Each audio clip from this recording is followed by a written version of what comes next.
Within the depths of the strip mall of the damned lies a decrepit video store long since shuttered. Past the dusty shelves, empty save for spiders spinning their patient webs. Beyond the ancient bat-winged doors guarding the sepulchre where once were hidden the perverse and heretical, a secret society assembles to scrutinize those films which are rumored to drive viewers to madness and dissolution. Draw closer, dear listener. Let your trembling ears sup upon the eldritch knowledge of the Cinemania Society. We, the brethren of the Lens Hall, who convene to judge this offering of cinema, be worthy of our esteem, or to cast down as worthless hokum. Let us start judgment. Ah, cool. We're back from recess. Everyone feeling like their Cinemanias at levels they can handle? Good. Let's get back to scrutinizing that 1956 science fiction classic, Forbidden Planet.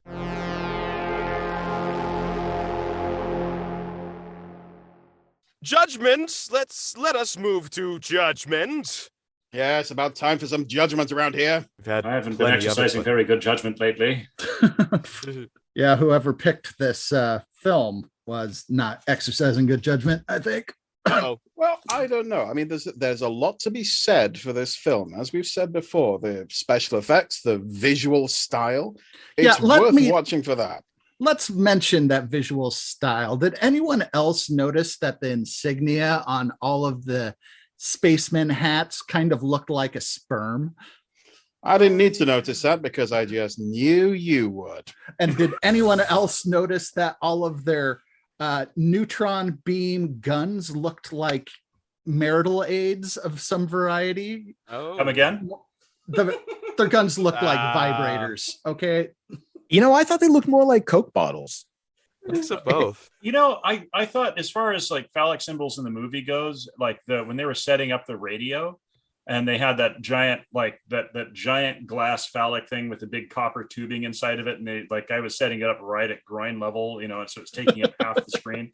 And film is supposed to be built on Freudian psychology. And that was real obvious that they were like, hey, no, look that at was my giant definitely space dong. That was definitely a cigar right there. Yeah. I mean, that was a klystron. That's an actual real piece of equipment, I believe. They might have Yeah, added but is it usually held that way? No, I mean, you don't normally wave it at Leslie Nielsen while pontificating wildly. No. Yeah.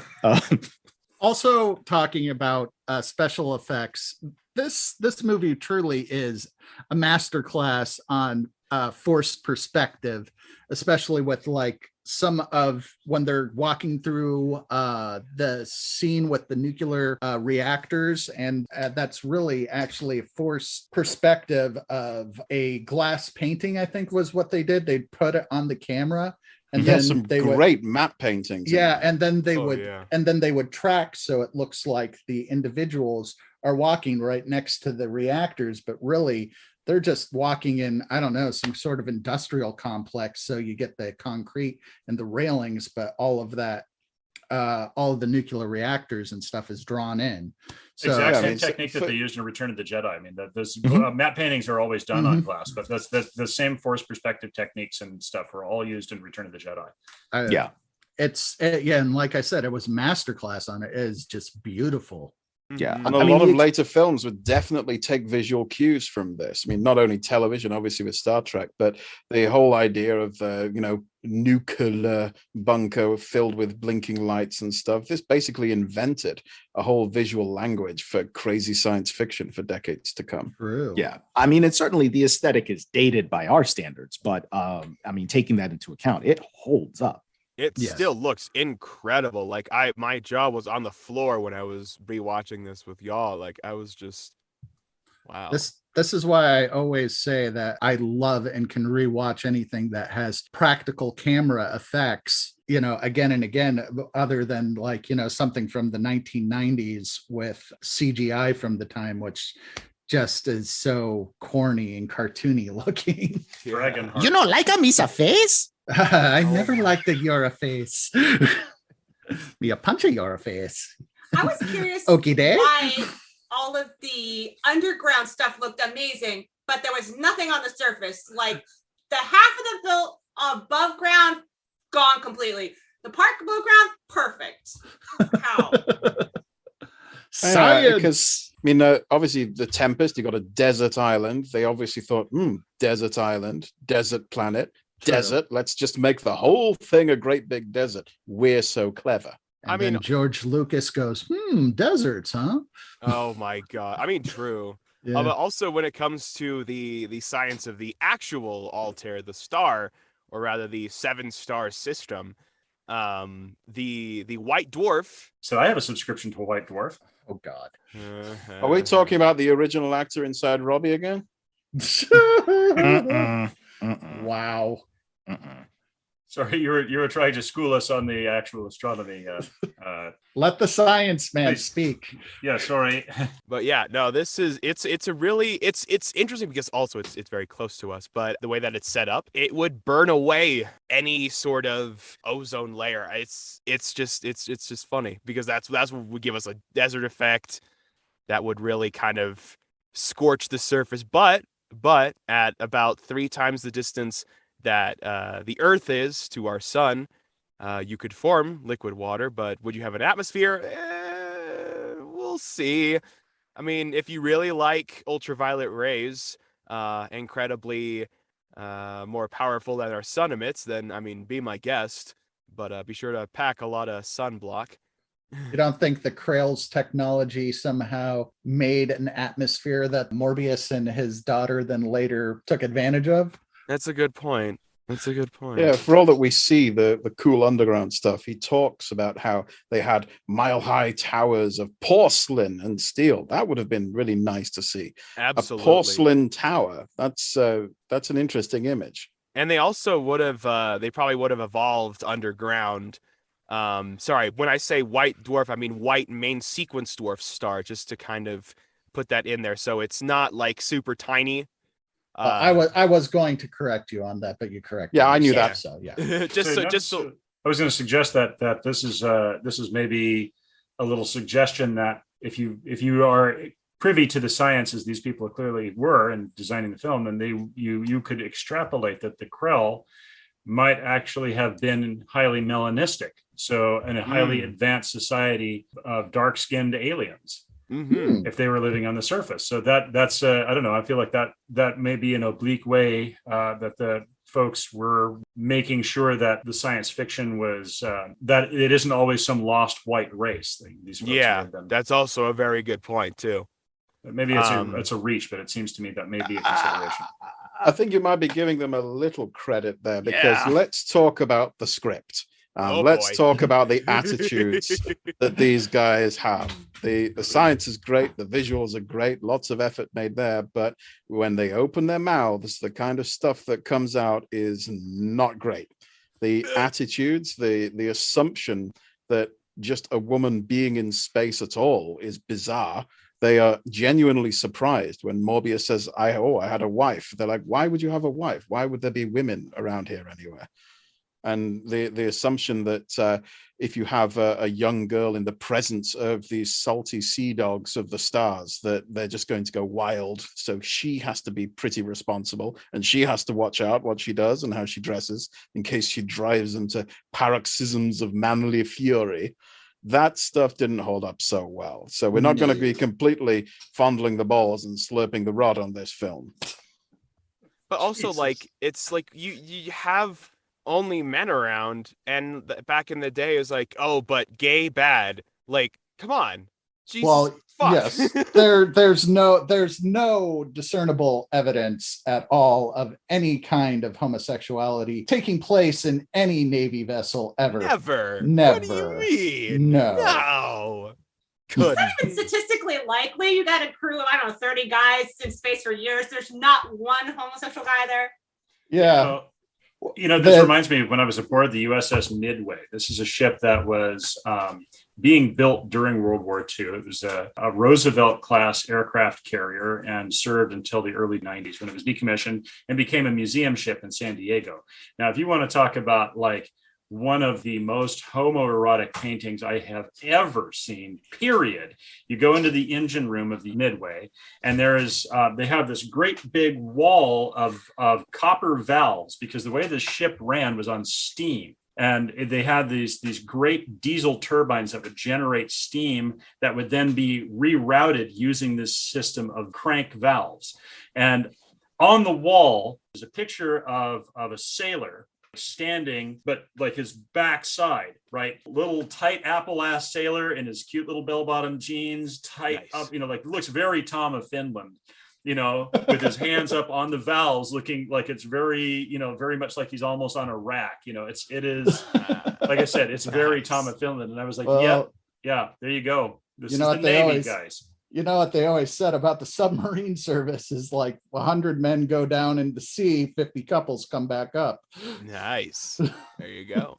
So yeah, it's a film that really wears its heart on its sleeve in a weird way. I mean, oddly, the things that they thought would be bizarre, robots and crazy special effects and animated monsters, we kind of take that in our stride now. We've seen all that before. We're fine with it. But the stuff that makes us pause and go, "Whoa, did they just do that?" is the bits like with Leslie Nielsen saying, "Why, you young lady, I oughta," and the whole idea of the bizarre sexual morals of these people. It's interesting too, taking this back to the Shakespearean roots of Caliban being played as the id monster in this. Caliban, in a lot of productions of The Tempest, especially around that time, he was usually cast as a native or somebody who was of a non-white persuasion. And all it really says in The Tempest is that he is monstrous in some way. So these are the societal takes on this character and of indigenous people of the time. All right, guys, chill out, please. I guess we're going to break. All right.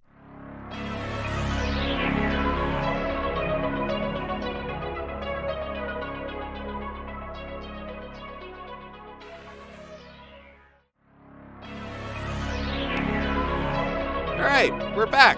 We're feeling okay? Everyone's good? All good? Cool.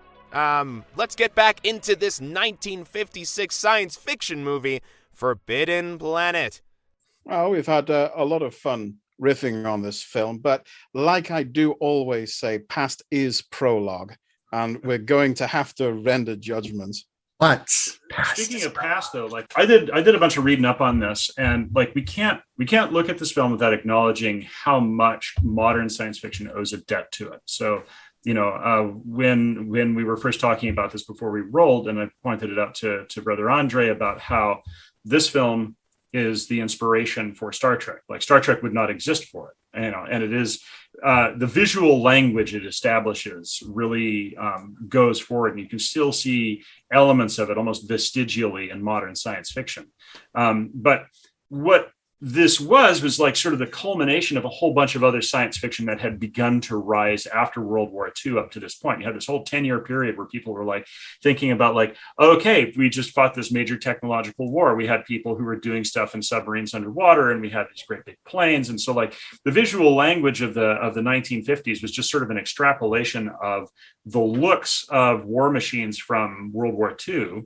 It kind of makes sense for these folks to look like they were from, the 1950s Navy, because that's what they had the idea of. And that's what was being depicted in the comics of the era. So like when this movie came out, EC Comics had just been canceled. So as much as the right wing likes to scream about cancel culture, all of the ideas of science fiction that were trying to be brought up and discussed, when people were saying like, like modern sci-fi is woke, and this is all a bunch of modern liberals trying to force their modern values on people. No, bullshit. This has been the heart of science fiction since Mary Shelley wrote Frankenstein in 1819.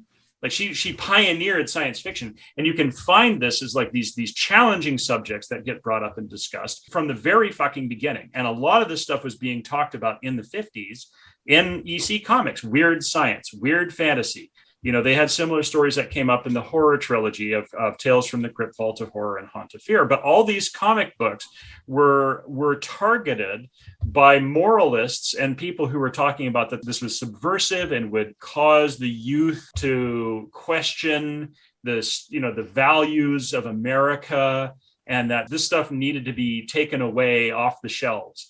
And so we're seeing a lot of the same, a very similar kind of push that we saw in the Reagan era against music. They hauled Frank Zappa and Dee Snider in front of the Senate and shook their fingers at them. Like we saw these same movements. We saw the same thing happen. Like you go back and you read the very first issue of Weird Science, or actually one of the very first issues of Weird Science. They have an absolutely scathing indictment of bigotry, but set in like the 2200s. You see this so repeatedly setting the stage for stuff like Star Trek. Intellectual thought. So what you're saying is science fiction has always been a woke culture ass wagon. So, Well, I mean, yes, I think that this movie, you can see it here very clearly because of the reaction. I think in mainstream science fiction, it took a big ass step backwards because of the reactionary folk coming at it. It did. Like you can see it in a lot of science fiction in the 50s. It feels very unwoke. And like even by the standards of like the 80s. It turned into like a bunch of monsters, like, taking the woman and that's the thing. They sucked a lot of the innovation out of the genre to make it more about like you're saying, that it was like, it's just another way of doing monster movies and adventure movies where the action man is the hero and he's going to save the woman from the thing, except they have laser guns, right? And they recovered. And I think Star Trek is one of the ways that it really recovered. It did. Absolutely. Yeah, no, you nailed it. And you have to, that's one of the other reasons why Star Trek was successful, was because you had a woman entrepreneur in the form of Lucille Ball taking a gamble on it and saying, no, fuck you. I'm going to make this show because I think it has meaning. I think it's important. Because one of the reasons why they were struggling to tell these kind of stories, and you can see them coming real close and trying real hard in Forbidden Planet to tell to tell some of these stories that they can't, because they're fighting against two major things. One, finances, because they can only be as liberal as the conservative financiers of Hollywood. And two, they're fighting against the Hays Code. There's certain things where they're not allowed to imply that, even the implication of equality among the races. Anything licentious, anything that challenges what was called the natural law. Yeah, and part of that natural law was white supremacy. White male supremacy. There were literal rules in place that this is the society we have. We really like this society, and we want all films everywhere to support that society and not do anything to challenge it. And it was written down in a little code that you could pick up and leaf through, and all films had to obey the Hays Code. Yeah, and you can really see the shift most, I think. And I'm not the biggest Trekkie, so I'm curious what some of our bigger Trekkies think of this. Is like in the original series, where in the first couple of seasons, Kirk macking on anything that moves is like, haha, yeah, boy. And then gradually it actually shifts a little bit to the occasional, like, look at him, he's a tool. I'll be kind of honest when it comes to the lore of Star Trek. Kirk, he don't get me wrong, like he is 100% a ladies' man, but it's not as pronounced as a lot of people really make it out to be. He's also very much rash decision maker, definitely a little bit less of a I have a particularly interesting rabbit hole when it comes to how fascist Picard is, and that's why I don't particularly like Picard. Do you mean the character or the TV series? I think he means the character. The character himself, and he does get better. When it comes to Federation politics, I have a lot to say, but that's not the podcast for that. Well, that's why everybody knows that Sisko is the best captain. It's an interesting comparison to make in terms of the two captains there of Kirk and Leslie Nielsen, because Kirk is officially a diplomat, but is shown to be a bit of a horn dog. Leslie Nielsen is acting as a diplomat and a scientist, but everyone talks about how much of an incredible horn dog he is. They can't show it, but the way they describe him, all the other crew members say, "Oh yeah, he goes from port to port. Women are not safe around." I thought that was the lieutenant. Like, he's got this woman and he sees that she's interested in the captain, so he's negging like, oh, you don't want to be with this guy. This guy's been with like every woman in the system here. And they made that whole thing about women wouldn't be safe around him. Yeah, I thought that was the lieutenant psychological projection. Yeah, I thought that was the lieutenant like saying, trying to like be like, no, pay definitely attention the to me. lieutenant. I'm the safe guy who actually, and he was actually the horn dog that you didn't. Yeah, she wasn't safe around, because it is Leslie Nielsen who like turns his back when she's coming out of the pool, and he's much more like patronizing, right? He's not he's less about like, yeah, I want to get with you, and more like, you got to stop flashing your ankles around my men. Yeah, they're all gonna like bust a nut. That goes after her at the end. I mean, they want to portray him as a womanizing Kirk-esque captain, but obviously they can't. But they if you read the character as he, in terms of his actions and in terms of how people address him, they all perceive him to be basically Captain Kirk. They just can't show any of that. Mm-hmm. I don't know about that. I think given the psychological themes, it may be more projection. I think Andrea has actually has some significant notes on this. So I'd like to give her some chance to talk to on this topic. Floor is yours, Professor. Well, there's a lot of Freudian psychology in this whole film, with the id, the unconscious, irrational desire for pleasure or aggression, that the doctor Morbius is unconsciously unleashing on the crew because they're all kissing his daughter. But then there's also defense mechanisms that you see in Freudian psychology, like projection. You might hate someone, but since it's not good to hate people, you think they hate you. So they say that this guy is bad because he's really sex crazy, but actually it's me who's like that. Yes. That comes up a lot. And also, why is it that Dr. Morbius doesn't realize his id killed all those people when they first landed? Is it denial? A defense mechanism also? Yeah, there's that weird scene where Morbius says, I'm having this strange intuition that something's going to come for you and destroy the ship. Right. Like, what? He's supposed to be a man of science, and he's having weird dreamlike intuition states that he just doesn't question. He just says, I just have a feeling that something bad is going to happen to you. And dreams actually in Freudian psychology are a way the unconscious desires manifest themselves. Yep. The Morbius is asleep when the monster originally attacks as well. I had assumed that it directly came from his sleeping mind. Did anyone else? I had that feeling too. Yeah. That's a good point. Kind of talking, like you said, Andrea, about the manifestation of the desires of the id in dream. It's that. I mean, they kind of do it clumsily again because there's certain topics they can't talk about. The Freudian psychology really deals with a lot of sexual topics, and they weren't really able to discuss that in general in public, but in particular in cinema at the time. But no, I think you hit the nail on the head. I mean, they're trying to represent stuff in Freudian psychology, both textually and subtextually. Like the textually stuff being talked about the monsters from the id. But like, unless you know what the id is, where they kind of have to tell the audience this is what the id is. But that's also something that is a theme that was picked up on by Gene Roddenberry for Star Trek. Like he very explicitly has said in creating the original series that the holy trinity, so to speak, of Kirk, Spock, and McCoy were as ego, superego, and id. With Kirk as the ego.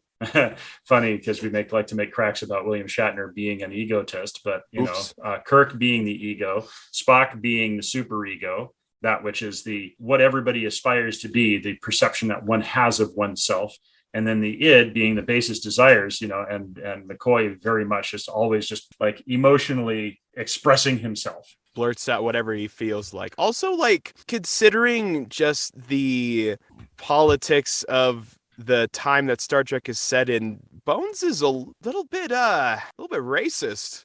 Yeah, he's a bit dated. He's an old country doctor.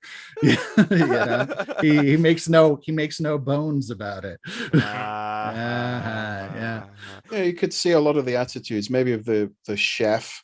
If the chef was a medic, you could see him being a Bones kind of say it like I see it, rough and tumble kind of guy. Yeah. Yeah. Like a young Bones. Is that what the cook is doing throughout all of Forbidden Planet? Oh, he's The rough booze and is he's for medicinal tumbling. purposes.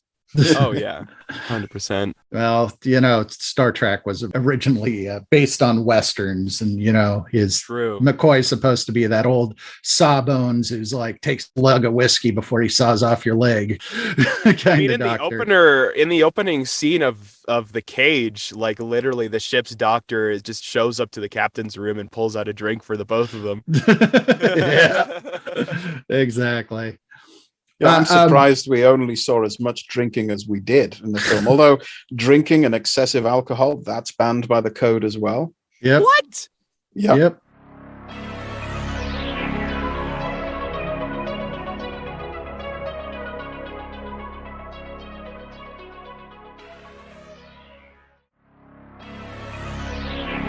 Did anyone else, just speaking of psychology in the film, like I mentioned earlier, the reason that this doesn't have the happy ending that The Tempest has is because of man's inability to tame its own id and desires to master technology for an enlightened purpose. And I wonder a bit if this decision for this, it has a bit to do with the atomic age and the use of the nuclear bomb in World War II, because there was still a lot of that like nuclear terror and that whole thought of what have we unleashed upon the world. Everybody who made this film had seen the atom bomb go off 10 years before. Mm-hmm. So that's got to have been part of their thinking. I mean, the world went from a place where like war was one thing to all of a sudden we can destroy the entire planet. And, even the thought of like, Morbius not wanting to release all the technology that he's finding from the Krell because he's afraid of what he actually does. He's afraid of other people doing the repercussions of giving people this technology. He sees the damage it can do, not realizing that he has not mastered it himself to the point that he thinks, and he literally unconsciously releases a terror on everybody. The bigger question for me is if this brain machine he took made his consciousness, his ego, really big, he's smart and everything, and his id, his monster tendencies. What about the superego? What about the morality of, civilization? Why wasn't that equally large? Well, we had a bit of a discussion about this just before the show, and he talks about the enlightened morality of these aliens, the more superior ethics, as if ethical ability is something that's on a scale that can be measured. Like you have your IQ measure and your ethics measure, and these aliens were so far ahead of us, their ethics were so far advanced. He kind of subscribes to their ethics now, not human ethics. So his superego isn't even thinking in human terms, I would say. He's thinking in these sort of galactic alien terms. Well, coming from a structural standpoint, and this is kind of also some of the stuff we discussed with Trash Shaman during the episode on the shout, is that you've got these three ideas of superego, ego, and id, but you can also look at them structurally in the brain. The superego being the manifestation of the prefrontal cortex, which is downstream from the amygdala, but can be hijacked by the amygdala. That's your monster from your id. The lizard brain, the thing that's just like immediately satisfy these base urges that need to be satisfied: hunger, safety, sex. And remember as well, this is the 50s. Massive technological advances had just been seen. Color televisions were appearing everywhere, refrigerators, cars. Every week, it must have seemed like some new technological advancement was just emerging out of nowhere. And there was a very real feeling that's prevalent in a lot of sci-fi at the time of we're letting genies out of bottles, left, right, and center. Mm-hmm. The atomic bomb was one of them. It's, we're constantly letting out these genies. How long until something happens that we can't undo? And how can we, and should we, put the genie back in the bottle? That's, I think, what happens later on with technology is well, you can't put the genie back in the bottle. It's there, it's out. Yeah, and that's the Star Trek view, that the genie's out, the technology is here, and we're going to use it, and it will be good. Yeah. Right. Well, this was the era that nuclear war was seen as inevitable. This was the era of duck and cover. They were giving out public safety films on how to protect yourself from fallout and radiation. These things, they were like, we don't see this not happening because there's never been a technology that humans have created that they haven't then also used, which is still something that, although this has been an issue at this point for almost 80 years now, this is still a fear that we've, at this point, the past 30 years, we've gotten comfortable because supposedly the United States has won the Cold War, but then we got complacent and comfortable with nuclear weapons. And then suddenly, holy shit, now we're looking at this potential war with Russia and having invaded the Ukraine. I mean, at this point, who knows when people will listen to this again? Maybe we'll all be listening to this from the bunkers that we've now built in our backyards again. But like the whole point, I hope we all have Wi-Fi signals so that you can download our podcast. Yeah, I mean, not to get too fatalist or doomer about it, but it gave us all, our generation, a very rude awakening to like, oh right, yes, this technology still exists, and this is something that we need to treat with utter caution. Well, here's a question for you. In the 50s, people seeing this film heard Dr. Morbius say, man is not ready for this science. He's not ready. We can't give it to him. Were people looking at it going, yeah, he's right. Morbius is entirely correct in his assessment. Or were they thinking, no, Morbius is being selfish. We should have everything. Making Morbius the smartest person who ever lived, and even he can't handle the technology. I think what they're going for is Morbius is right about this. And the only way to keep it out of our hands is to destroy it all and let us all come to it in our own terms. But at the same time, Robbie gets off the planet. There's some of the technology right there. And who knows what they're going to do with Robbie's parts. Well, Robbie wasn't built by the Krell. He was more of like a Krell-human hybrid. It was something that... Yeah, but it still has Krell technological DNA there, You're suggesting a sort of Terminator 2 Skynet situation. Yeah. It all links up, man. Isolation from human society. We know about that from the last 2 years. Is it possible Dr. Morbius and Altera are slightly crazy from isolation on this planet alone all these years? Don't see why not. I mean, definitely they're trying to make the point that Altera, if nothing else, right, she doesn't understand quote unquote normal human interactions between men and women. From our perspective, looking back on it and how dated and sexist it is, it just kind of seems more like a send up almost of like, yeah, why do we have all these stupid patriarchal like arrangements? But back then, I think it was intended straight-faced of like, oh, look at this girl. She doesn't know that men can be horn dogs and stuff like that. Like she totally, she's completely isolated. And also, my father calls me ignorant, Yeah, I mean, also just and rigid gender roles as well, because it's just very much confined within the very 1950s. You don't know what you're thinking, women. Something like that. But ironically, her dad doesn't tell her cover up or watch out for these guys. He's yep. I love your clothes, daughter. Like, he's not the one telling her what to do. Yeah, there's some definite inconsistencies there. I'm not sure what to make of that. Might also be a subtle nod to Freudian psychology with regard to the Oedipal or Electra complex. Oh my miss. Oh my god. You always go there's definitely some of that going on. I mean, no, I don't mean to be rude, but I'm just making a point that was a big chunk of Freudian psychology. And if they're making both textual and subtextual nods to it, that would be something that they could not avoid. Well, that's true. Well, her interactions with her father were weird. They just were. Well, I mean, if you go full circle on this, right? In The Tempest, Caliban, right? Before the action even starts, Caliban has been like chained up and buried in the earth because he attempted to rape Prospero's daughter. Mm-hmm. Now, in Forbidden Planet, Caliban is Prospero, meaning Morbius's id monster, meaning it's what he really wants to do. Oh. So, yeah, you follow that full circle and you wind up right in your Oedipus. Yep. Boom, hits you right in the Oedipus. Yeah. So there is that. I don't know if that was intentional or not. That seems like maybe more thought than the script writers gave it, Probably a consequence of just the structure being set up that the implications themselves set in. Yeah, possibly they didn't understand the Shakespeare as well as they thought they did. Oh dear. As not as well as you do, of course. Oh yeah. Well, you know. Not everyone's British. I don't think it's out of reason to assume that the scriptwriters were doing this subtextually. I mean, they were very well-read people, particularly in this era. I'm just making the point about that. Like, there's stuff they could say, there's stuff they couldn't say, and there's stuff that they probably wouldn't say for taste reasons, but they would want to hint at. You're going to have multiple layers of audiences. You're going to have the intellectual crowd who are going to get it. Who are going to do what we're doing and analyze the Jesus out of it. And there's other people going to be like, "Hey, hell, check out that robot and them ray guns. They sure were cool, weren't they?"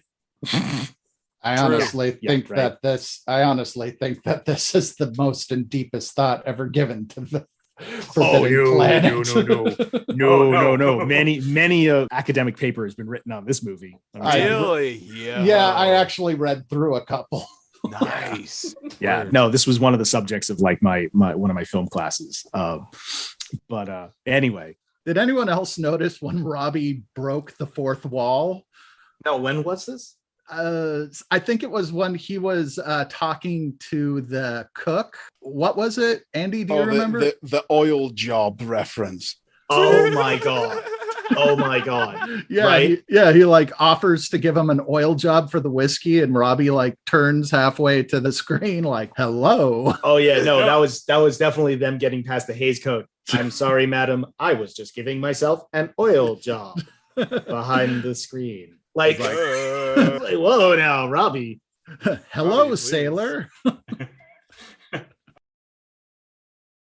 Yeah, but the oil job bit, everybody looks at one another. Right. An oil job, huh? Right.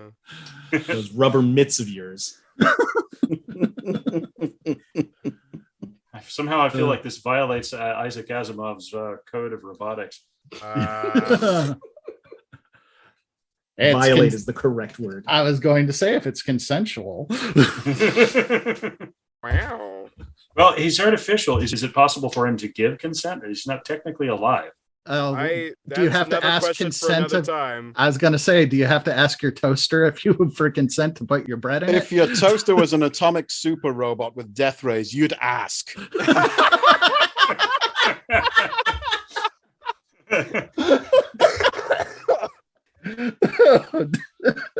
I don't know. They say Robbie's just a tool. Oh my god. My father actually has a Robbie the Robot model, and he did have interchangeable mitts. Like, you could change the mitts for a little set of claws, and who knows what other attachments he might have for those. Oh boy. Like Data once said, I am fully functional. Oh. But yeah, I don't know. Andrea, Andre, any other thoughts on this before we move to judgment? No. I'm ready. Okay. Let us judge this film. And now it is time for the judgment. Inquisitor Ethan, please present your judgment. I judge this film guilty. I judge it guilty. Guilty of having called Cinemania and for having birthed the terror that is Star Trek and driven thousands, nay, millions, mad with desire for science fiction and birthed thousands of other episodes of things. We have conventions happening around the planet with people dressing up as these fools and as if they're going to visit space. Ridiculous. The fashion crimes alone. Scrutinizer Zachariah, what is your judgment? As beautiful as this film is visually, I have to give this movie an entire flying saucer full of problematic grandpas. Guilty. Verifier Andy, what is your judgment? Well, I was going to let this one go. I thought it was just a harmless piece of hokum. But when I watched it again, I realized there's way more to this film than I ever believed. There's a lot of deep themes and deep stuff going on, and we can't be having that. It's definitely guilty. Profligator Daniel, what is your judgment? I got to say, for all the things that Brother Ethan said, for the film that birthed 1,000 nerds, this film is guilty. And Repositor Andre, what is your judgment? For the heinous crime of spawning Star Trek, creating the original series, thus spawning the next generation, thus raising me on the next generation, and thus granting me an unhealthy obsession with Commander Riker, I deem this film guilty. And you, Professor Andrea, what is your judgment? For inappropriate use of the Hays Code to make an extremely creepy and sexual movie that's not supposed to be sexual, I make this film guilty. Definitely. Excellent. Yes, Yeah. I concur. Many charges one could bring against this crime of cinema, this filmic felony, if you will. Sorry to surprise you once again, but we can't deconvene our conclave because once again I've invited a special guest. I'll break out the guest fezzes. Special guest fez. tassels. Has everybody heard of Tim Russ? Oh, I've heard of yes. Yeah. Yes. Tim Russ. Yeah, the Tim Russ of speaking of Star Trek. And with that, we go to recess. We're Does good somebody for a need a break. cough sweet again? I'm okay. Throwing my book at Methuselah now. And remember, folks, if you liked that episode, past is just prologue. What? I hate you so much right now. That episode of the Cinemania Society featured Andre Luke Martinez, Andy Slack, Ethan Ireland, Zachariah Burks, Daniel Scribner, and Andrea Palladino. Produced by Ethan Ireland and Andy Slack, mixing, mastering, and sound design by Ethan Ireland, graphic design by Andy Slack, music by Carl Casey at White Bat Audio. Visit our website at thecinemaniasociety.podbean.com and check out our social media feeds. We're on Twitter at TCS_Cinemania. If you liked what you heard, please rate and review wherever you find us, mention us on social media, or find us on Ko-Fi to throw us a few bones. We love to make fun stuff for folks, but it isn't free. Anything and everything helps. Coming soon, the Cinemania Society will be creating pieces of video media, short films, and the like, so stay tuned, Cinemaniacs. The Cinemania Society is a production of the Cinemania Society, LLC.